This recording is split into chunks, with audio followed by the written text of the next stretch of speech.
And to me, it sounded like the new Cold War version of a State of the Union address that was given in 2001 when George W. Bush essentially announced the global war on terror. It felt like that kind of speech where there was a public announcement that the United States was going to wage this new Cold War on Russia through the pretext of Russia's intervention in Ukraine. You saw all of the flags and all of the blue and yellow that was being worn by Congress people, members of Congress, as well as just whoever was attending that speech. Otherwise, it was quite startling. It was very troubling, and we need to talk about it. So, welcome to the stream. Please do like the stream as you're coming in. Please do hit the subscribe button and then hit the bell as you're coming in. And also, if you are able, please do support my work at patreon.com/Danny Haiphong. That is how you support this show. Now, I'm trying to get the viewers up, so definitely like the stream. Make sure you're sharing it around, talking about it, because I have been streaming more often, boosting the algorithm as much as possible. And then when I'm not streaming, I am doing clips more frequently and spending a little bit more time on this. Now, this doesn't mean I'm not writing anymore.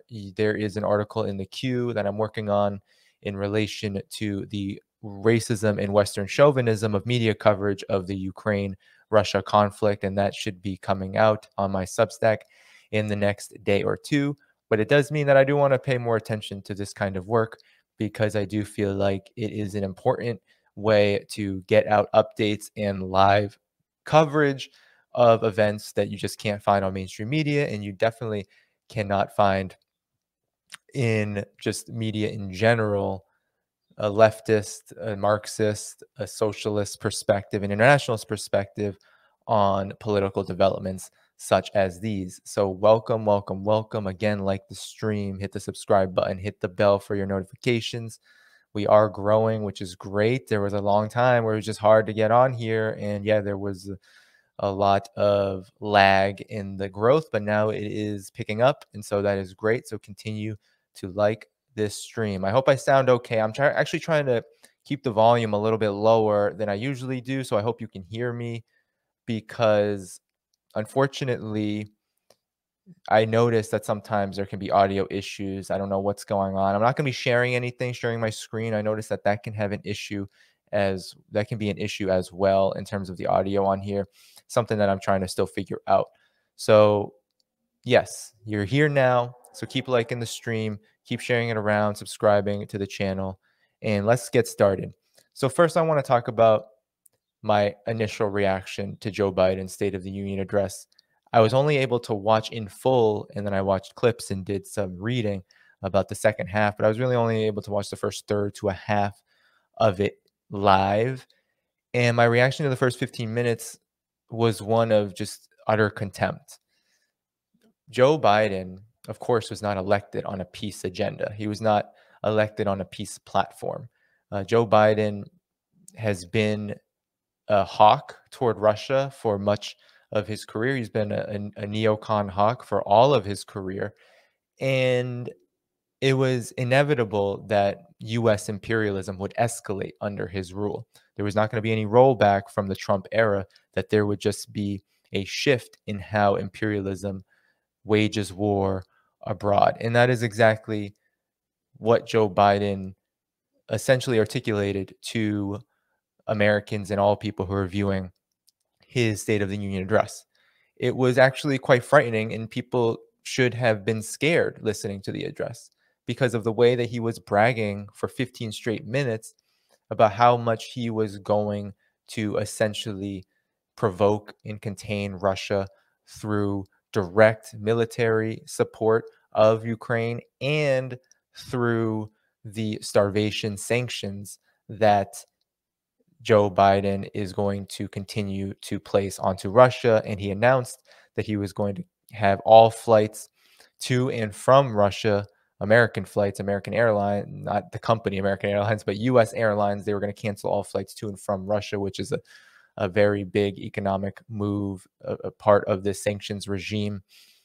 But to hear him brag and then to hear the chants of USA, USA, USA from Congress definitely gave me fascist vibes. I mean, this is something that needs to be discussed in this way. The way that Joe Biden so brazenly bragged about how tough he was going to be on Russia should be a pause for concern. And it just shows that this new Cold War is not going anywhere, no matter what happens in the Russia Ukraine conflict. And an update on that, right? If you've been following people like Pepe Escobar and other geopolitical analysts who are following the situation closely on the ground, it is quite clear that all of this bluster about, and we saw it during the speech, this bluster about Ukraine in this heroic fight back against Russia is essentially just lies, right? Russia has a particular military strategy that is not being wrestled with or talked about, because that would mean the US would have to acknowledge that the adversary, quote unquote, this adversary, Russia, is actually strategically going about this conflict with Ukraine in a way that will eventually see results. And I do believe that it will eventually see results unless the United States decides and NATO decides to ramp up the escalations beyond just indirect military assistance and direct economic sanctions, right? I think that Russia has surrounded, it seems pretty clear that Russia has surrounded Ukraine, and now it is going to place as much pressure on the Ukrainian government, on Ukraine's government as possible to force it to negotiate. And say what you will about that strategy, because there will obviously be costs, and those costs are human costs, and I do not support those human costs. That is an unfortunate byproduct of war and the situation that came about based upon the developments that have occurred between Ukraine and Russia over the last 8 years alone, but even further back. But nonetheless, that is the strategy, and this is war, and this is the reality of war. So back to the State of the Union address, because this is what Joe Biden was addressing, right? And he goes over and over and over and on and on and on about how the United States stands up for freedom over tyranny. It was American exceptionalism on steroids. He talked about the Ukraine coup in such an ahistorical manner, a complete lie. He talked about how 6 years ago, Putin rolled into Ukraine thinking he could take it. Well, he rolled in, I think he used the term, a wall of strength of the Ukrainian people. That whole description is just inverse, a complete inverse of the reality. Russia didn't roll into Ukraine in 2014. There was a coup that took place, a coup d'etat that took place against a democratically elected government that was simply considering a more balanced approach between the EU and Russia, Viktor Yanukovych's administration. And that is what sparked the unrest from pro-EU. And then we saw fascistic forces openly opposing Yanukovych and going for the gusto, going for it all, seeking the overthrow of the government. And that is what occurred. There was no rolling in. There was a response by Russia, which was to hold a referendum for Crimea, which is what Crimea wanted, in order to admit Crimea into the Russian Federation and provide protection from and protection of Russia's naval bases in Crimea, but protection also of the people of Crimea from what exactly has happened since the coup in 2014, which was the civil war that was sparked, this far right attack on Russian-speaking people in eastern Ukraine and the Donbass region, which has killed more than 14,000 people, most of them civilians from this region. That is what happened, right? And then the coup government took on a semi, if not fully, fascistic form, all the way into the elections of 2019, which elected a closet puppet of the United States and NATO, as we're seeing now, but someone who was supposed to reform all of the corruption that came after Maidan. In any event, right, that's how Joe Biden talked about this. It was the United States standing for freedom, standing for these heroic Ukrainian people who are pushing back Russia You saw the celebration of the Ukrainian ambassador to the United States who was in attendance, and there was a standing ovation. And then you see Joe Biden's wife, hugging her, and all of this very staged emotion in order to bring about a shift in public opinion, this continued shift of public opinion towards support for all of these policies, the sanctions and the increased military aggression and aid to Ukraine. So Biden talked about Russia's intervention as premeditated and unprovoked. He said this, premeditated, unprovoked. And this has been the narrative of the US media, the Western media, right? Russia is just in it to destroy the lives of Ukrainian people. It's trying to stomp on democracy. It is essentially just waging war for war's sake, for expansionism, for the return of the Russian Empire. In this simplistic narrative and borderline racist narrative, right? Because it's all about this Eastern kind of barbaric attempt to suppress and overthrow the benevolent West and the whiteness that it represents and all of the goodness that it represents. This simplistic explanation completely falls it completely falsifies the facts of the situation. He says, Joe Biden, that Russia rejected efforts at diplomacy. I seem to remember Joe Biden not too many months ago meeting with Vladimir Putin, talking to him and saying, no, we're not going to listen to you at all. We're going to continue to militarize Ukraine, give them weapons, and we're going to continue to say that Ukraine can choose to come into NATO if it wants to, and wink, wink, wink, you want to, right? We're going to continue to interfere in Ukraine's affairs. We don't care what you say. And I think I remember Russia not too long ago, less than, within the last month, giving specific proposals and requests, both to the United States, to NATO, saying, this is what we want. We want to negotiate over the demilitarization of Ukraine and the potential admission of Ukraine into NATO. We see those as red lines, right? We need those to be respected. We need Ukraine to be neutral and not be in NATO. It cannot be an adversary to Russia. It cannot be a staging ground for NATO missiles, potentially nuclear weapons. It cannot be that. It also needs to demilitarize because of the civil war that's right upon our borders, and it is getting worse and worse and worse, right, as more weapons pour in. It seems that happened, but Joe Biden completely ignored it and used the most crass Cold War propaganda, new Cold War propaganda, to frame the situation as Russia rejected diplomacy. This is absolutely incredible, given that the United States has never engaged in diplomacy in its history, real diplomacy, not talking about being forced to because, let's say, the Vietnamese are kicking your ass, right? Not because of that, not because the United States now has to sit at the table with the Taliban because the Taliban are taking large sections of the country and defeating U.S. occupation forces. No, I'm talking about real proactive diplomacy. The United States does not engage in that. The United States is, if the United States is waging war simultaneously with diplomacy, then it's not diplomacy.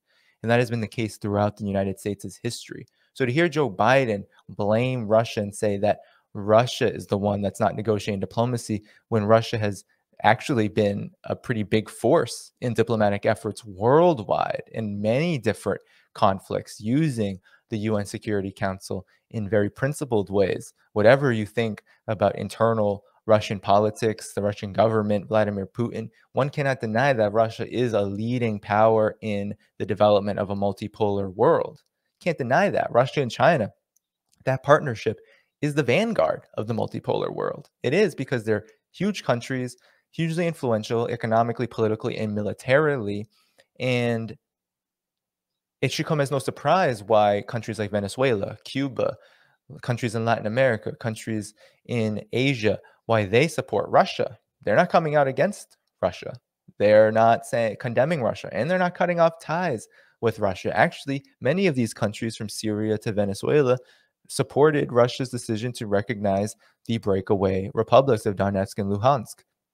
That's the reality. That's the way that the world is being divided based upon a different visions for how international affairs, global politics, and the management of conflicts and contradictions worldwide.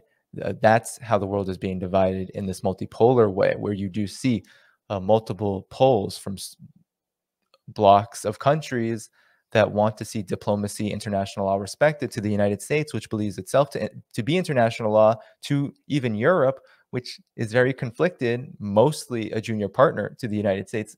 But also, you can see the huge conflicts of interest that are occurring as Russia becomes more and more isolated economically. There's going to be a breaking point, and it'll be very interesting to see where that happens. But nonetheless, now that you're here, continue to like the stream, continue to subscribe if you haven't yet, and we'll keep going. So Joe Biden was bragging about isolating Russia and supporting NATO allies. And the funny thing is that, and this is a position that Bernie Sanders takes, and I think it's just completely and utterly criminal and hypocritical. And this should give one pause for anybody who still stands for Bernie Sanders. And look, I'm not trying to be demagogic and say you should hate Bernie Sanders for the sake of hating Bernie Sanders and dismissing whatever correct things he may say on his domestic agenda.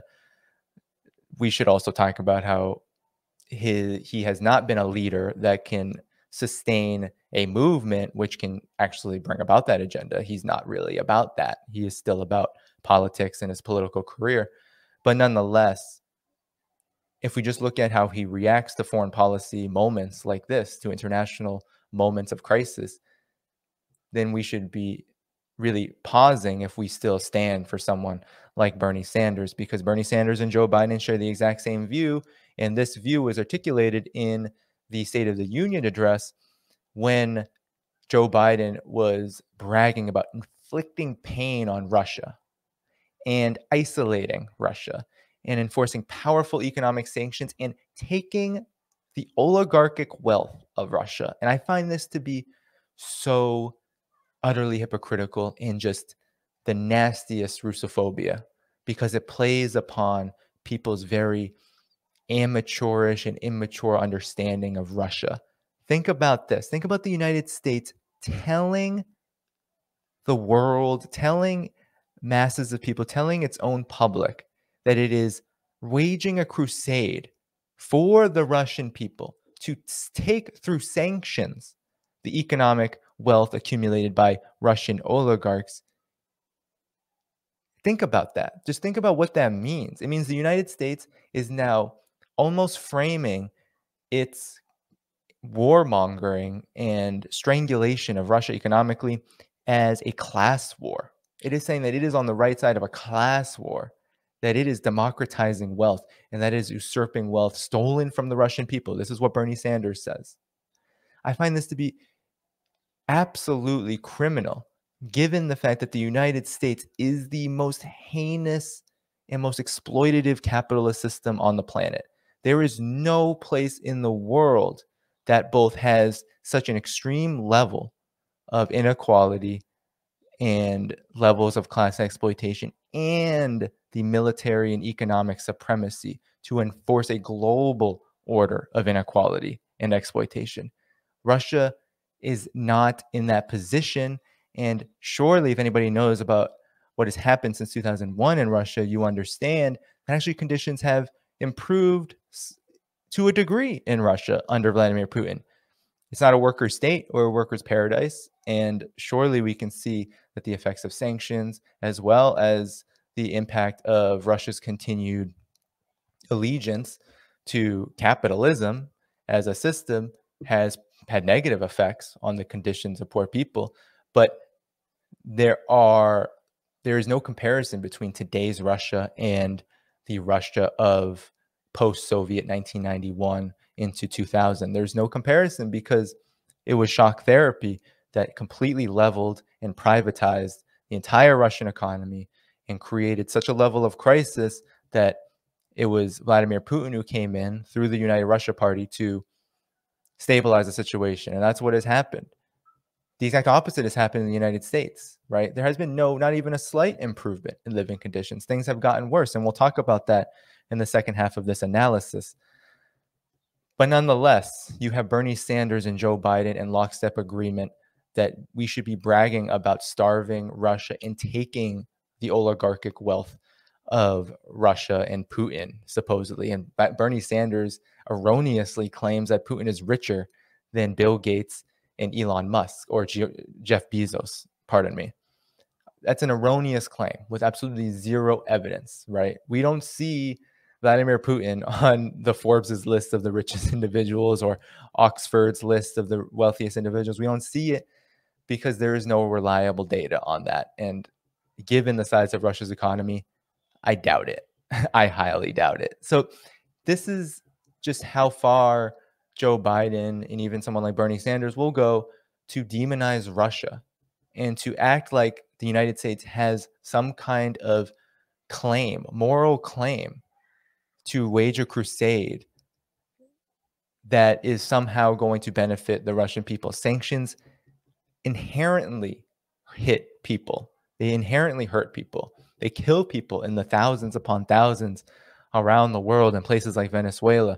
We already see that Google's ban of its services in Russia is already affecting Russia's transportation system, right? And there's an interesting analysis that I engaged in and others like Carl Za that this would never happen in China because the Great Firewall allowed for independent institutions and companies to emerge that are unfettered and untouched by US finance and the ability of corporations to just pull out whenever they want. So like WeChat and Alipay, you'll never have this problem in China. Chinese people, there would be no sanctions available to the United States, NATO, Western powers that could impact Chinese society in this way. And that is part of the contradiction between capitalism and socialism. But nonetheless, bragging about Russia's pain, saying that you're going to take oligarchic wealth just recently, right, in the new year, what did Joe Biden do? He froze the assets of Afghanistan, stole them, and said, and this happened with Venezuela too, through gold. I think it was UK that did that, but with the US's blessing, of course. But in Afghanistan, right, I think it was somewhere, what, $7 billion, something like that, stolen from the people of Afghanistan and then said, oh, yeah, we'll give it back in humanitarian aid and we'll give it back and we'll, take the rest and, support internal politics, NGOs, whatever, right? It's like the United States literally loots the wealth of countries like Afghanistan, starves them into the most extreme forms of poverty, and then has the gall to say, has the audacity to say that it is on some kind of crusade to take Russia's oligarchic wealth back and redistribute it to the people. I found that to be one of the most egregious claims of the State of the Union that just harkens on how far these sociopathic neocons will go to justify its interventions, its military interventions, and its imperialist aggression. So the funny thing about this, I laughed at this, right? All this bluster about we're supporting NATO, we're supporting Ukraine, we're supporting Ukraine. And then Joe Biden says US forces will not be going to fight in Ukraine. All he could say was, we will defend NATO allies. We will defend NATO allies. We will not defend Ukraine. So the United States, Joe Biden, in this speech said he will protect NATO countries. And Ukraine's not in NATO, right? So this is hilarious. Ukraine isn't valuable enough. It isn't valuable enough to wage a ground war or a no-fly zone or anything like that to protect it, quote unquote, from Russia. No. And this is what's hilarious, is that you have a puppet like Volodymyr Zelensky, the Ukrainian president, begging for NATO membership and EU membership. And, oh, please, please, please, please, please help us, my overlords. And they're literally telling him to his face that they don't care if, in their minds, all the propaganda, they're saying that Russia is on a mad slaughter of the Ukrainian people, but we're not going to help you directly. We'll throw some weapons at you, and we're going to protect our Latvian friends, our Estonian friends, our Lithuanian friends, and you'll be okay. And Joe Biden said this to Americans, to the public. He said many times, I got your back. We're going to be okay. Right. So this is how cynical this all is. This is how absolutely laughable this can be. And laughable in the sense that sometimes you got to laugh to keep from smashing something, because the criminality is just so evident. And Joe Biden's administration will go down, no doubt. We're only what, less than 2 years in, less barely a year in, a little over a year in. His administration will go down as one of the most criminal administrations, given that he has not only inherited all of the baggage from past administrations, but he is actually piling on the baggage and telling people in the most, and I'm not going to use the word demented because I'm a social worker. I used to work with older people, so I don't use that word, but he's doing it in the most cognitively distorted ways, right? And I don't know if you all caught it, everyone, but he had some gaffes in there that I would show you, but I don't really care that much. But he said during it, and there's a funny thing going around social media of Kamala Harris in the background, but he confused Ukrainian with Iranian. So we said, oh, we're going to protect the Iranian people, or give them all of our the Iranian people our support. But he meant Ukrainian. And you see Kamala Harris in the background. Some people have been zooming in, and you see her correcting him in the background through her lips.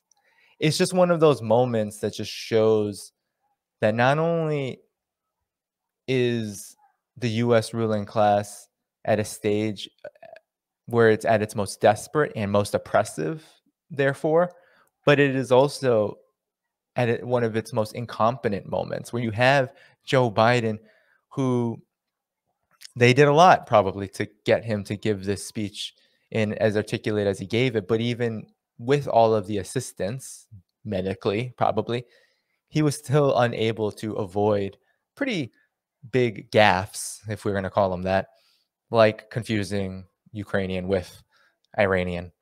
So, nonetheless, Ukraine isn't valuable enough for U.S. protection, at least direct protection, that would prevent the so-called Russian horde, quote unquote, from attacking it. So he framed all of this in this battle between autocracy and democracy, and that this iron will of the Ukrainian people will prevail against Russia, and we're all in, but actually we're not in that much, because we're just going to throw weapons to our NATO allies, and they can do the work. They can protect themselves. They can figure out that refugee issue, and I'll send Samantha Power over there to eat lunch and provide food to all of those refugees that we're not going to really help, and we're only going to admit the white ones. But we'll throw some, I don't know, some days old chicken or something at them, and everything will be okay. I mean, that is how disrespectful the United States is to even its so-called allies, right? The United States is the hegemon, and Joe Biden showed how arrogant this hegemon can be, that has no interest in diplomacy. All it cares about is this larger vision for containing Russia and also China. And Ukraine be damned. Ukraine is just a vassal state. Whatever happens to Ukraine, the United States only cares about that Ukraine will remain in the US NATO camp,